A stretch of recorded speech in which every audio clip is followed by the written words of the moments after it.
But I think we're sort of figuring out more and more just how it works without getting hit by the bot, and I think they have changed it a little bit so that it's a little bit more lenient. And honestly, now we still get claims like all the time, but when we fight them, they 9 out of 10, or 8 out of 10, they release them pretty quick.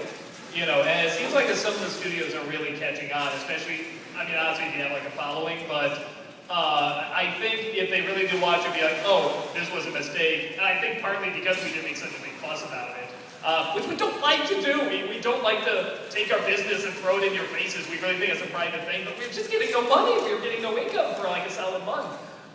So, yeah, I think improvements have been made, and I definitely think YouTube wants to make improvements, and they want to do it fairly, and they want to keep the drama down and stuff. I think they're just in a tight spot, and so it's kind of up to us, the people, to say, hey, this is too far, we're not going to take this, and then there are times to say, okay, we get it. I mean, when it came about, there were no rules and stuff, we have to keep making rules. The internet and YouTube are both very, very young in the grand scheme of things.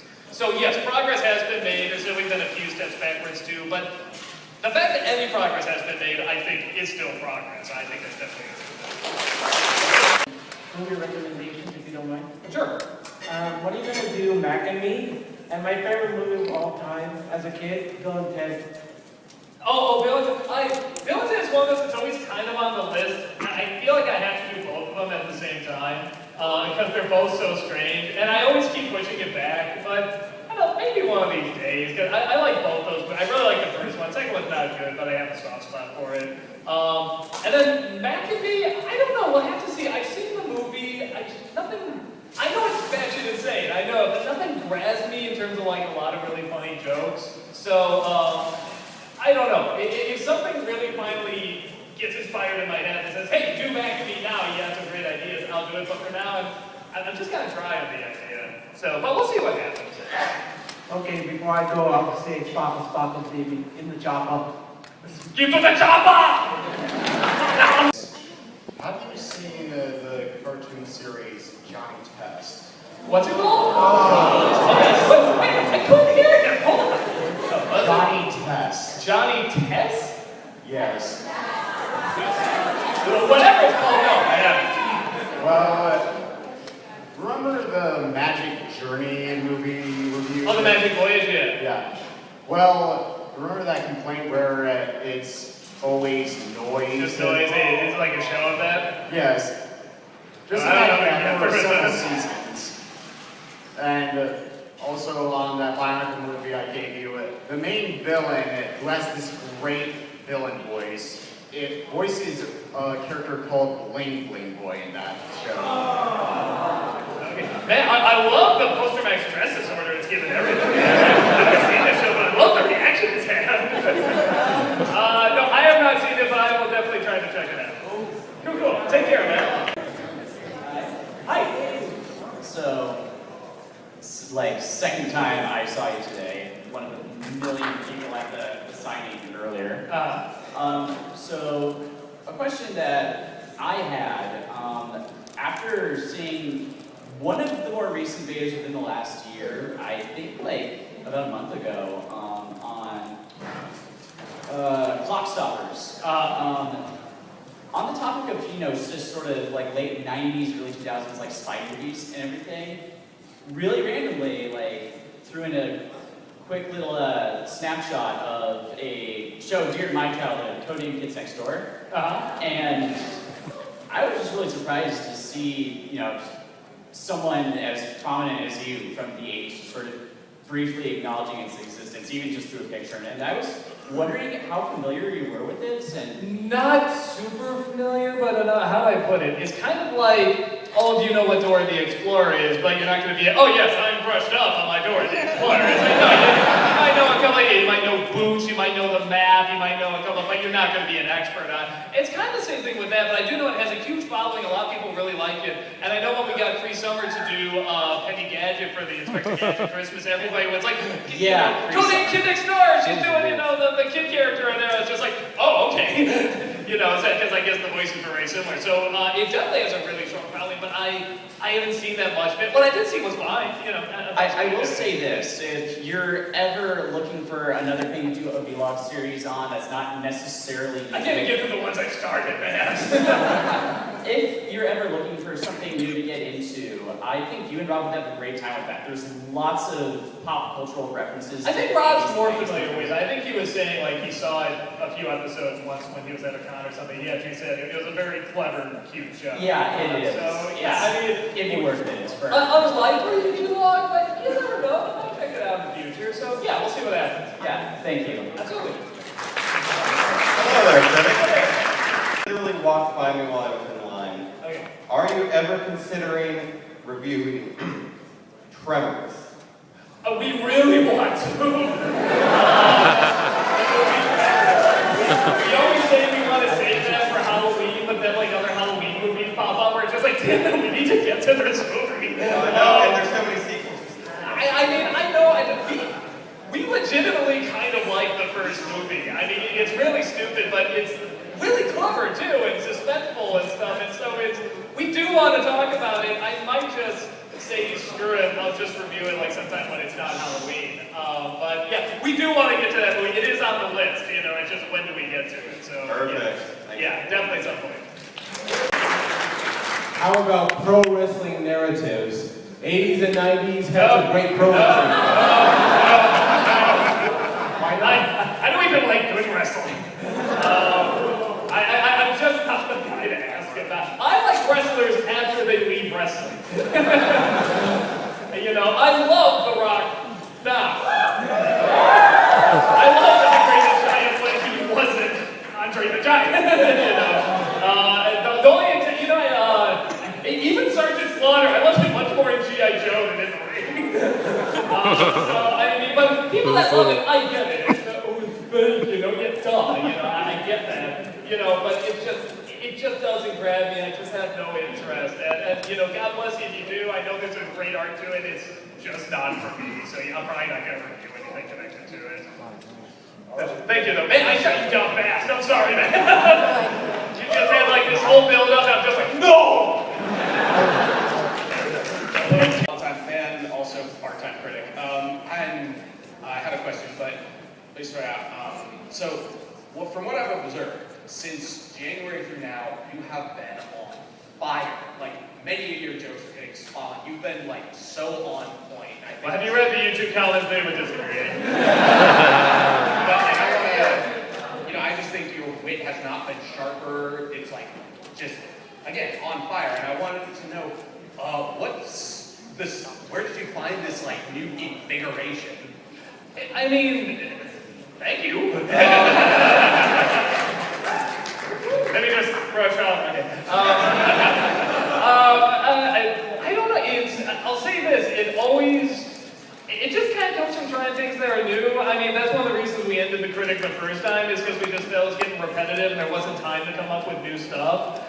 So there's time now, you know, and there's time to sort of work on other little side projects too and other little side things and just for the brain to rest and have ideas naturally pop in without feeling super forced, like you have to have something funny by tonight, you know, kind of thing. But there's still deadlines too, where it's like you don't just slack off the whole time. So, yeah, I don't know. I think it's just having that 2 weeks, I think is really, really helpful.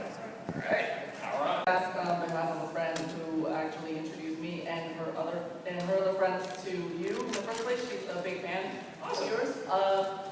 There's a show that she and I are both very fond of. It is one of the earliest CGI cartoons on TV, and it is about it follows the stories of anthropomorphized computer programs. Okay, I know exactly what you're going to ask. I'll just tell you right now, it's kind of like Codename Kids Next Door. I'm aware of it, I've seen bits of it, it seems fine. I would have to watch the whole show, and I would have to watch it as an adult, not growing up with it. If I was to review it or do a vlog or anything like that, I feel like I wouldn't be the right person, because I did grow up with it. I don't have that super strong attachment to it. But at the same time, I should probably get through it, because so many people have said, like, particularly I think like the second season, it gets like really intense and really dark. And I see some of the visuals, and I think they're really very, very good.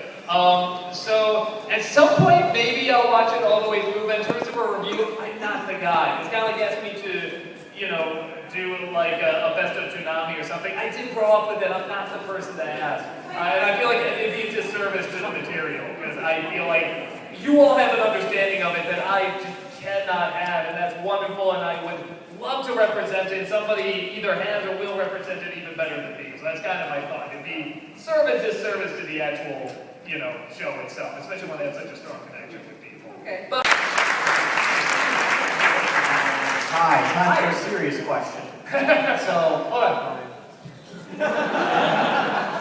how do you feel about using comedy as a defense against criticism? For example, if there's something that I disagree with you on, for example, and I go to the intellectual forum known as YouTube comments, people will be like, well, what do you know?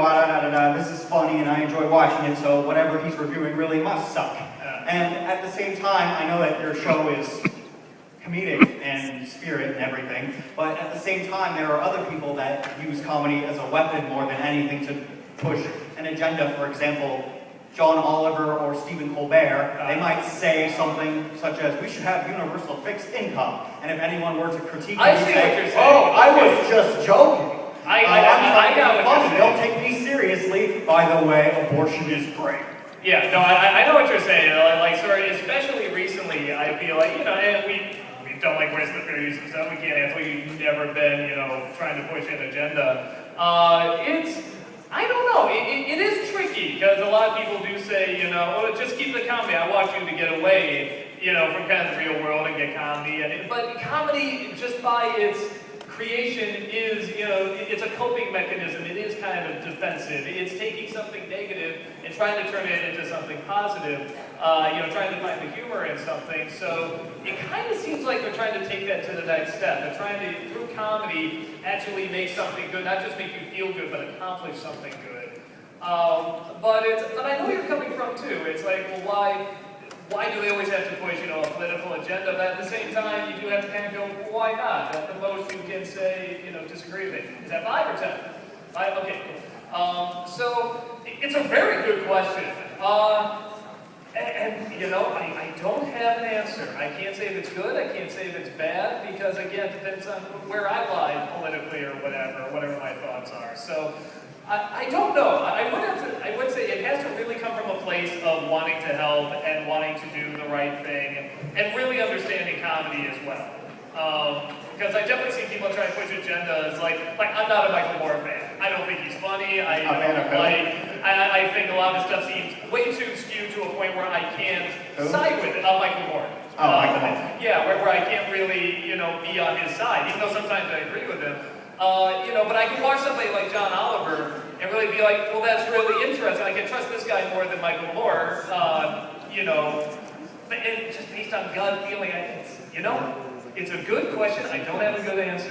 I think that's something for people to just sort of think about in general, like, you know, using comedy as a means to push an agenda. Is that right or is it wrong?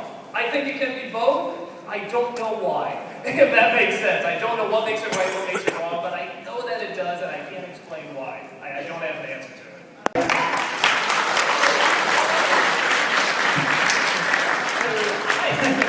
it. And first off, thank you for being here. I actually wanted to see you in person, wonderful, and I hope you come back. Now to my question. I know this is actually really early, but like for your next, I guess, Valentine's movie, would you consider reviewing Strange Magic? Oh, the George Lucas? Yes. Maybe. I've heard about it. I've heard it's really, really bad. It reminds me a lot of Mamma Mia, to be honest. Oh, really? We'll have to see. You know what? I'll watch it at some point. If it looks like there's material for it, I will definitely. Yeah, I was going to say, not Mamma Mia, like more like, what's it, Moulin Rouge, because it's... Oh, you don't know.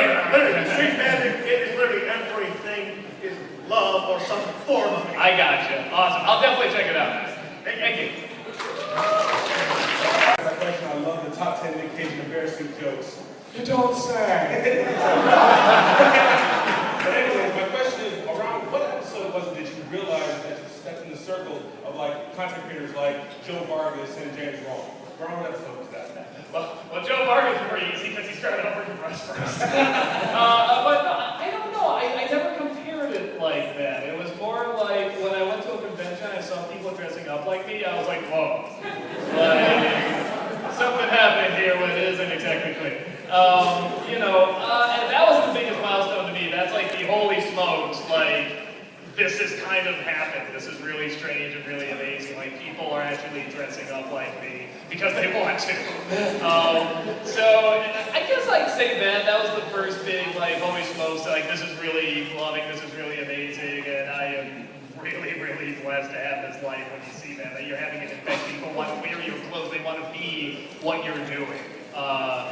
Because they think it's so great. And they're right, it is great. And it's the most amazing thing in the world. You guys all make that possible, so thank you so much. I'll ask a very quick question. What made you decide actually making an intro with the Nostalgia Critic, and why choose a specific Tony Wen for this? I did that when I brought the critic back, and I immediately wanted to show it's going to be a little different. It's not just going to be me in front of a white wall. There's going to be more added to it. Because that's one of the reasons I wanted to bring it back. I thought the critic was getting stale and boring, and the jokes too repetitive. And I said, okay, I want that passion back. I want that drive, and I feel like doing this stuff, finding new ways to do a review will bring back that passion and drive. And I think that opening immediately showed, hey, we're not just going back to exactly the way it was. It's not just the formula. We're really going to try new stuff. We're going to continue to try new stuff and adding things to it. So, and that's why I like changing it up too. It's sort of like making it, something a little different. Because I do want the show to change and evolve and sort of turn into, something hopefully better. So yeah, that's my deep answer to it. Great answer. Thank you very much. Thank you. Thank you. Thank you. I'm so sorry. That's all the time we got. I'm so sorry. Guys, thank you so much for coming out. You guys really are the world. We had tremendous support. You were amazing.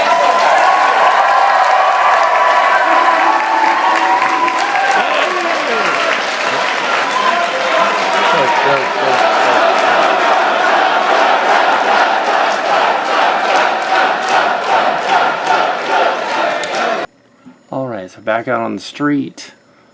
Looks to be day 5. Yeah, had a nasty cold that I caught. And yeah, day 5 will be considerably shorter. So there was talk of this going to the game room and doing a Q&A with myself on this game that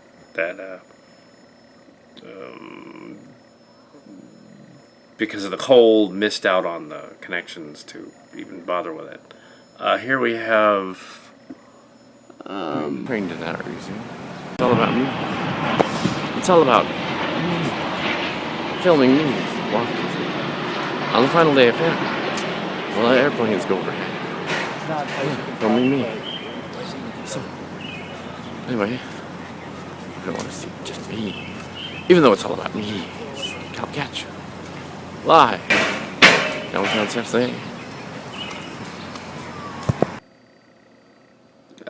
Walking up to the Fanime Con convention on the final day, we have going inside.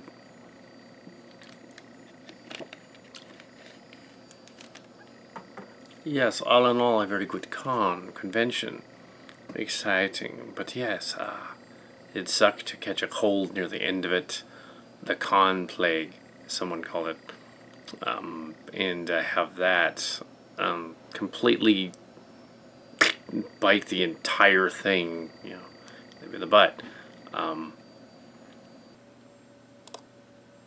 So Brookstone shot.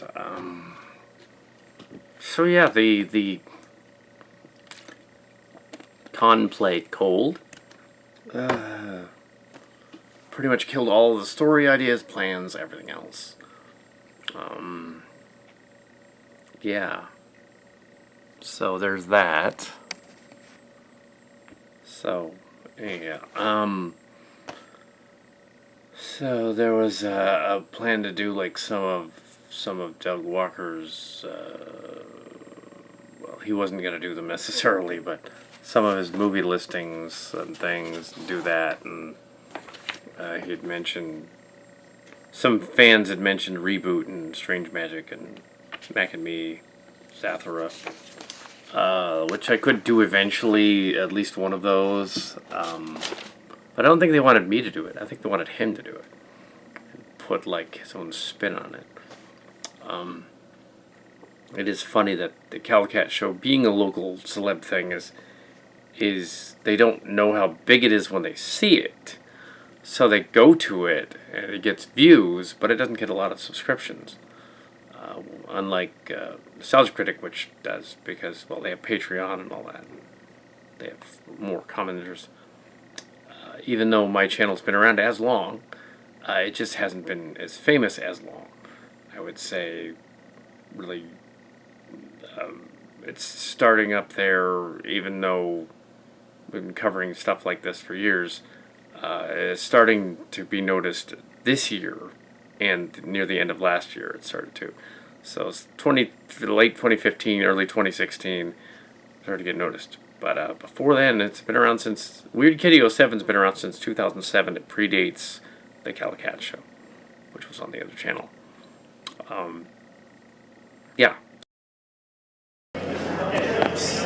So that was the panel on Make Anime Great Again. It was lively. There were these three guys with a standee, lady, was a standee, and yeah, it was fun. They basically shot shit for like an hour. It's completely made up. So, so yeah, yeah. So yeah, then we're back to the second to last segment. Here we have, I don't know if there's going to be any major credits on here or anything. I don't think it really needs them. There's no point in putting up acknowledgments for it necessarily. It's not like this is. It's not like this is like professional in any way. So I just need that.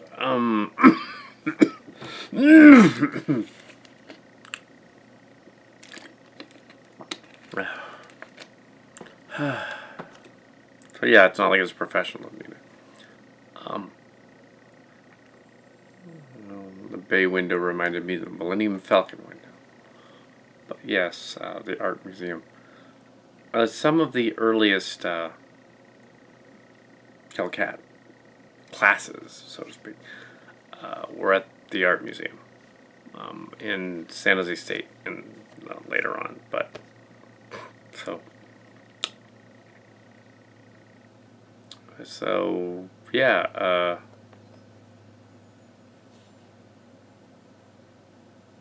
I think I'm going to clip this piece out right here.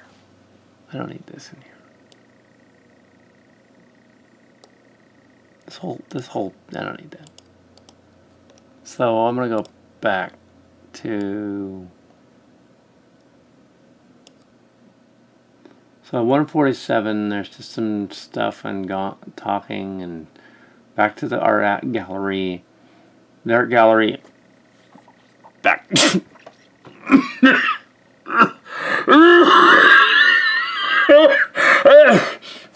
Come on. Cold.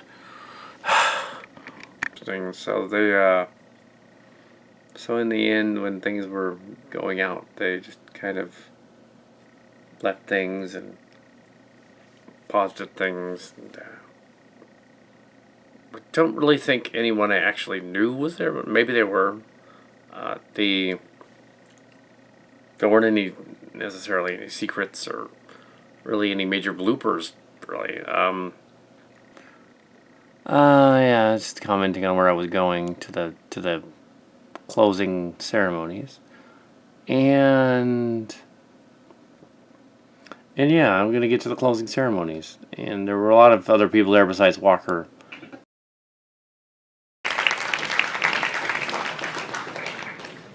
Thank you very much.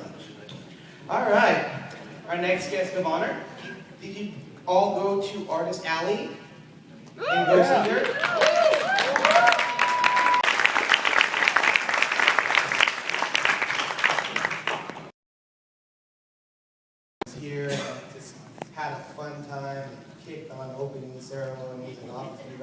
well.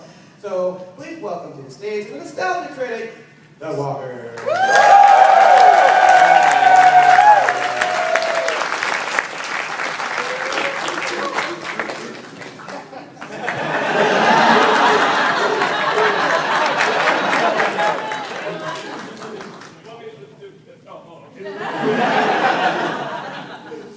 Hi. I wasn't going to be saying anything during this. Not really sure what to say. You know, I get kind of nervous at these things. You know, you think about what are you talking about? I guess you're talking about the con, right? The con, because it's a good con. It's definitely pretty nice.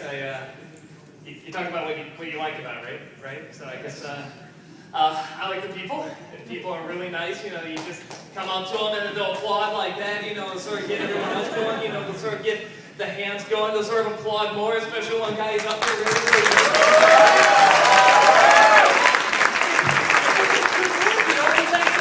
That's Fanime. I've never been here before. The guys just made me feel so welcome and so cool. The artist alley was amazing. All the incredible artists and all the performers, they were so cool. They give out free posters, man. I took out shiny posters. That's just so cool. Like I said, I've never been here before. You guys just make me feel so good and just so imaginative and so wonderful. And everyone's just laughing and they're having fun and they just got so much energy. And you just walk around like, yeah, they're like, oh my God, you're so great. I'm like, you're so great. No, you're so great. Okay, you're right. I'm so great. I'm great. You guys are amazing. I just want to say, Fanime is amazing. I love you all. I just want to come back here. I just want to kiss every one of you. That's why I talked to them. They're setting up a special Kiss Douglas stand in the back. And give me a shaky now. Okay, that's not going to happen. Regardless, thank you so much for making Fanime so great. I want to 3 yells of Fanime on the count of 3. 1, 2, 3. Thank you so much.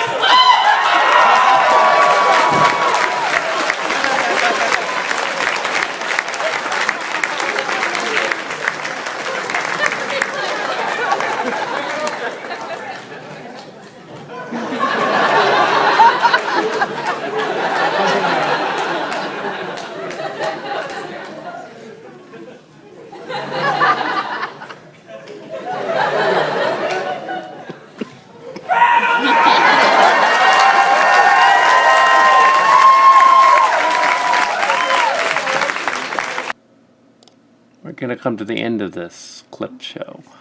1 hour and 52 minutes. Another walk thingy. Because apparently I think I'm Zoolander or something. I don't know. And then I proceed to go outside.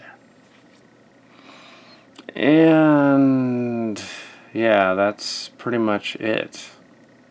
In terms of what's going on out of here or whatever. But yeah, that's it. So there you go. There's the commentary track.